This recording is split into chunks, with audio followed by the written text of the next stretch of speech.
Via Podgora, via Podgora, via Podgora, via Podgora. Galax mi piaci! Via Podgora, via Podgora. All night long! Via Podgora, via Podgora. Galax mi piaci!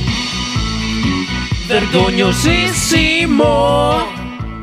Buongiorno a tutti, venerdì, quindi oggi alle Tre Sorelle c'è la specialità calamari, Pilosio, ecco qua c'è il Pilosio, abbiamo sempre Vincenzo, abbiamo una new entry, Piero, ho detto Pieri, certo di veri, E c'è anche la nostra la Sabri che è estemporanea, va, porta il caffè eccetera. Allora mi è venuto spontaneo oggi perché venendo qua nell'appuntamento mattiniero si parlava, sentivo radio DJ, in radio DJ parlavano di amanti di roba. Mi è venuto questa barzellina che questo qua va a casa la sera, vede la moglie nel letto con uno, dice ma cosa fai nel letto con questo qua, cosa fai? Nuda nel letto, no ma aspetta che ti spiego, andiamo in cucina, beviamo un caffè, no? Questo qui è voi, la seconda volta vado al medico e dico guarda dottore, a me mi succede una roba strana.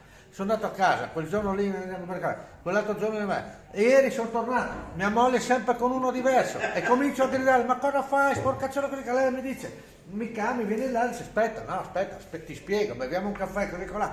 Insomma, tutta la settimana mi spiega, mi dice, mi dà del ragionamento, dice, bel caffè, sì, io adesso, dottore, ma scusi, ma tutti quei caffè non è che mi faranno male?